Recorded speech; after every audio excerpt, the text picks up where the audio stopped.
Again, thank you for coming. I apologize for getting passionate about what I just talked about. But again, I'm a teacher. I don't want kids to fail. I've worked with many kids who have been struggling, and I've seen them succeed with a little TLC, a little encouragement, and the difference that it makes. Because again, they are our future. I look out here, they're the ones that are going to be paying your Social Security, hopefully, when you retire. And so we need to have all kids be successful. And that's my goal.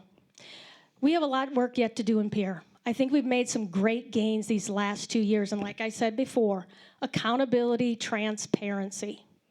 And that's another key, is making sure we're listening to the people of South Dakota and making sure that we're giving you the information that you need. What is going on in Pierre?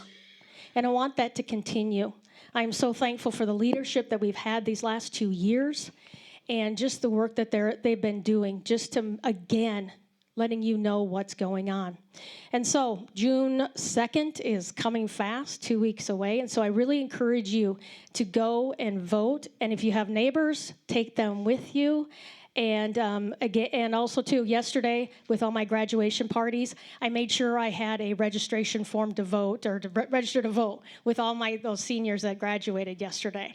And so, but yeah, June 2nd is coming. I really appreciate your vote. Thanks.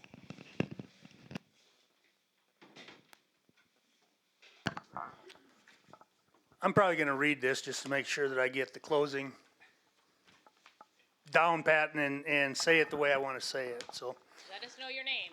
I'm John Marquardt.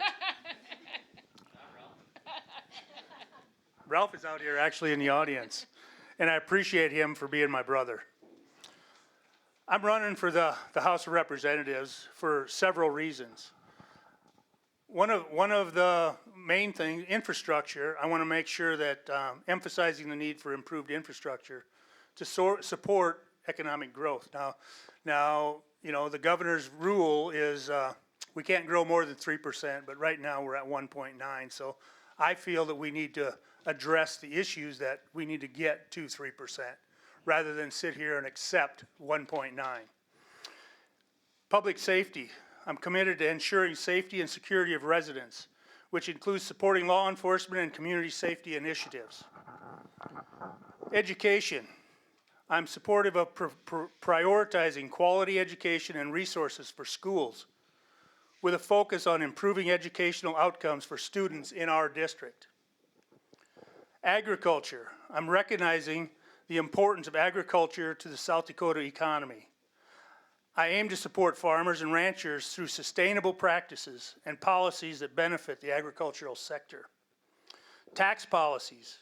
I'm advocating for reasonable taxes to support families and businesses while promoting fiscal responsibility in the government spending. Conservative values, Scott asked. I'm upholding family values, protecting the Second Amendment rights, and promoting pro-life policies that resonate with the voters in the district. Through my campaign, I seek to address these critical issues while maintaining a focus on transparency and accountability in government.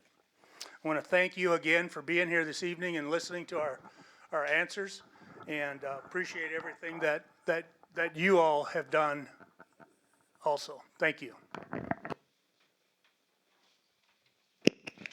Thank you. I do want to say thank you again to the Republicans for hosting and for all of you attending.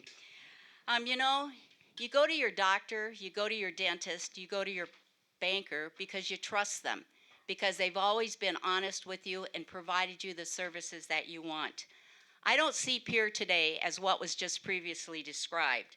I see that we've changed our priorities. We spent tonight talking about education, but what did we do for education this year? 1.4%, not enough.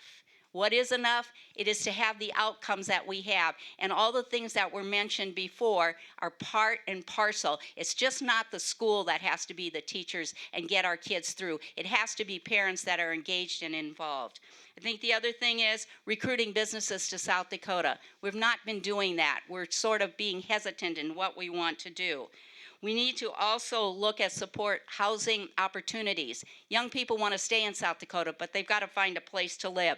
We have to sustain our rural communities. We haven't done much for that. We want to not fund schools. You lose your school, your community goes away, and we can see that very much in our district.